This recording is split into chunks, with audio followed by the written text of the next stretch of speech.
Hey everyone, I'd like to welcome you to Math for the Impatient. Again, we're here with Stan Kladko, this direction. Today we're talking about our Hubs architecture, so I'll jump right in. So, okay, tell me a little bit more about SKALE Hubs and the problems that they're meant to solve. Yeah, it's a great question. And here inside SKALE, we've been discussing hubs really intense for the last couple of weeks.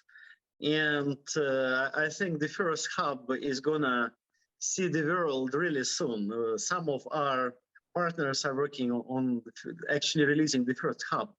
So basically, before explaining what a hub is, I'm gonna talk a little about a major problem that we have now in blockchain, in gaming, in blockchain things like decentralized games.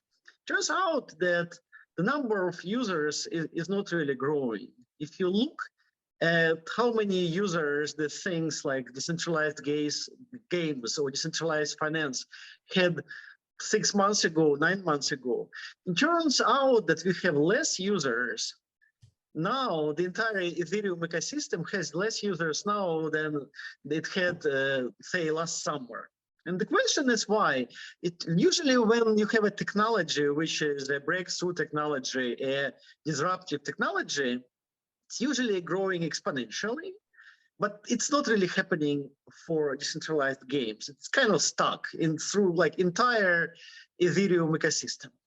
And the reason why it's not growing, I think, is complexity. It's really complex to use Ethereum. You know, you have to have a wallet, you have to know so many things, and then you need to somehow attach this wallet to the game, and then you need to learn about transaction fees, and then sometimes transactions don't pass, they fail.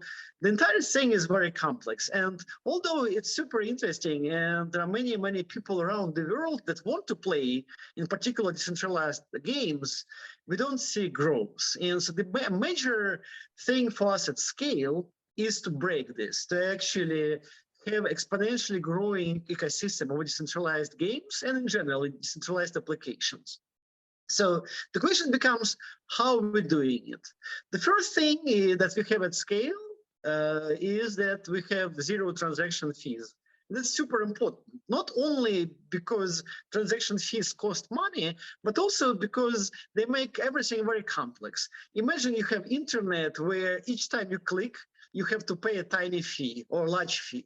This internet would be unusable. And that's pretty much what we have now in blockchain. This transaction fees, they actually killing user base. Normal people, just regular consumers, can't use blockchain at the moment.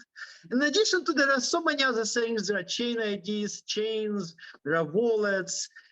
The blockchain gaming at this point didn't reach a scenario where a typical person from around the world is able to use the system. So the system is usable only for experts, and across the entire ecosystem, we may have like 100,000 people, maybe several 100,000 people playing these things, but it's not growing. So what we want to do at SKALE is to simplify things radically. So if you want to play a game and earn some money and maybe learn something inside this game, so it's not only play to earn, but it's also learn to earn, it should be super simple. And then you also, if you actually end up earning some reasonable amount of money, you should be able to easily turn this money into stable currencies without even knowing what a blockchain is or what a decentralized exchange is. We need to have a new level of simplicity where people don't even need to know that they're using a blockchain. To give you another analogy, if you're driving a car, a modern car is nowadays a computer. Every single action you're taking in your car, when you're turning the engine, you actually, you're pushing a pedal, everything is actually gets transmitted to the computer, but you don't know about this computer. You don't know your car is a computer, and that's why it's so easy to use. So blockchain also needs this moment where it is going to be so simple, it will disappear. People that will use blockchain won't even know that they're actually using a blockchain. And that's actually the purpose of SKALE Hubs. So basically the idea is People are going to earn money in Scaleverse. They will be playing games. They will be doing some other decentralized things. And ultimately, they will have money. And this money will be displayed to them in a very simple UI. You won't need to have things like MetaMask. It will be just like playing a game. You know, in a game, you will see how many tokens you have. And then at some moment, you will actually need to convert those tokens into stable currency related to US dollar, maybe USDC, maybe USDT, maybe something else. So you just need to click a button and you will actually have converted the currency. But what's going to happen architecturally under the hood is that there will be a separate chain, which is going to be Scale Community Hub. And this chain will have all necessary things, in particular decentralized exchanges, but potentially other things that actually help people deal with money. Think about this chain as about a decentralized bank. It will provide all kinds of financial services. So inside the game, without leaving the game, you'll be able to convert your tokens into stable currency. And the way it's actually going to happen is that your token will move from the game chain to the hub chain. On the hub chain, it will be converted to USDC, USDT, or some other stable currency. But the point is that the user won't know about this. In the same way, when you're driving a car, you don't know your car is a computer. In the same way, you'll play a game when you convert your game tokens into USDC, you will actually not know about all these complicated dynamics, which will happen, that moving the tokens to a different chain, to the hub chain, exchanging them, holding them, all of this is going to be abstracted out for you. And then what you'll see, and then you magically have USDC in your account. So that's our purpose. So there will be these hub chains, and they will be community-owned, decentralized banks, essentially, which will provide the entire range of financial services for your tokens. Once you earn tokens, you'll be able to go to this decentralized bank. And that's really going to be super easy. It's going to be as easy as even less complex than using a regular bank. It's interesting, yeah. So essentially what you're doing is you're enabling a completely open game economy. So whether it's play to earn, whether you want to buy a piece of armor in a Fortnite-like game or Roblox-like game, this allows you to have an on-ramp for your fiat into crypto and have an off-ramp after you've maybe sold something in an open marketplace. And so really just about figuring out this kind of holistic open game economy. That's great. I guess my next question is, how are Scale Hubs different from the existing decentralized exchanges? Yeah, it's a fantastic question. And there are two major things that we were able to accomplish that no one was ever able to accomplish. First of all, moving tokens around Scale network is completely free. And this fact that we don't have any transaction fees, you can freely move a Scale token from the game chain to the hub, to the centralized bank. This actually can create this seamless experience where, since users don't have to pay for actions, it will just happen. It will happen magically, and actually can also happen behind the curtain for users. The users won't know this because they don't have to pay for it. This can happen automatically. In the same way, when you drive a car, your computer in the car works automatically. Don't even think about this. So because we are feeless and we are able to move tokens around for free, we are able to create this transparent experience where users won't even know about things happening. So that's number one. And number two, because we potentially have many chains, we can have unlimited capacity for doing this. So at some point, a single chain may not be able to actually serve all of the users.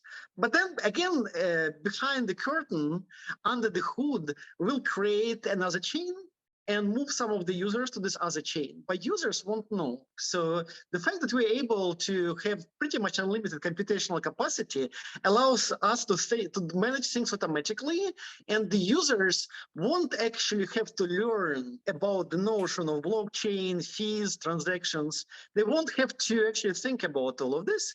The level of abstraction that they will see is they're playing a game. They earn some tokens. Now they can convert those tokens into USDC or USDT, and that's all they will see. And I think that what we see with decentralized games is that, you know, many people who play decentralized games actually learning. For instance, I've heard that people in Vietnam that played Axie Infinity, many of them didn't ever have a banking application. They never banked. So for them, this game is also a teaching tool that teaches them how to do banking. And I hope that in the future, there will be many of those kind of dual purpose things, which will be gaming, but learning in the process of gaming. So we can come to the economy where people actually kind of have gamified learning, and they earn tokens because they learn things. So it's kind of similar to universal basic income, but there's with a twist that in order to earn those tokens, you actually need to learn something. So that's really, I think, a great idea. Okay, and yeah, that's, I think, is super cool. Yeah, it's great. I mean, I think, you know, it's taking the ultimate step to mass consumer adoption, which is let people use blockchain without actually ever having to know they're using blockchain, right? You know, in the same way people just magically have their mobile apps work, you know, this is just another app. So, okay, my last question I think here is, how are SKALE Hubs going to be managed and operated, right? So it's like, it's great that all this is happening, but how does it actually, you know, who's taking care of it? Yeah, that's a fantastic question. And that's really, I think it's a question also of a philosophy for us at SKALE Foundation. So we at SKALE Foundation think that we should limit our role to the core technology. I think it's much better that things on SKALE network are created by community, and we at SKALE can help, but we don't really want to affect or manage anything outside of the core network. So, and SKALE Hubs is going to be an example of this, where we at SKALE Foundation can help people and advise, but we will take no active role in actually kind of ruling those things. So the idea is that all of those things are gonna exist naturally and be created naturally by community. And they will have the system of, or the structure of DAO, decentralized organizations, where people and applications on the SKALE Hubs, they will actually self-govern. So that's the idea. And so now the community is discussing different ways to do those DAOs. There may be tokens which are not related to SKALE, and we also welcome those tokens. In fact, you know, we just want to be really clear that we are only focusing on the core infrastructure. So there may be tokens managing those DAOs. There may be some business models for those hubs. We at SKALE are not going to take active role in ruling or managing these things, but we'll be happy to participate with our advice and help and let the community experiment. The entire idea of SKALE is that we as a team can only do so much, and the community can do so much more. So the idea is that as time goes, SKALE as an organization kind of dissolves into community, and the community takes over. And I cannot kind of reveal all of the secrets, but I know that there are some very active things happening in this space, and for sure you'll hear about this more in the near future.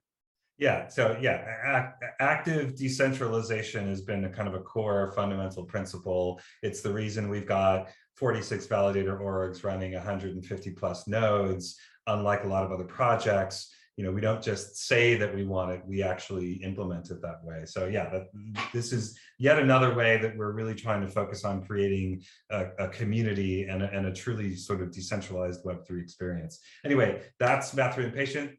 Look below, you'll be able to connect in and reach out to us on Telegram, on Discord, on Twitter. Thanks, Stan. Appreciate it.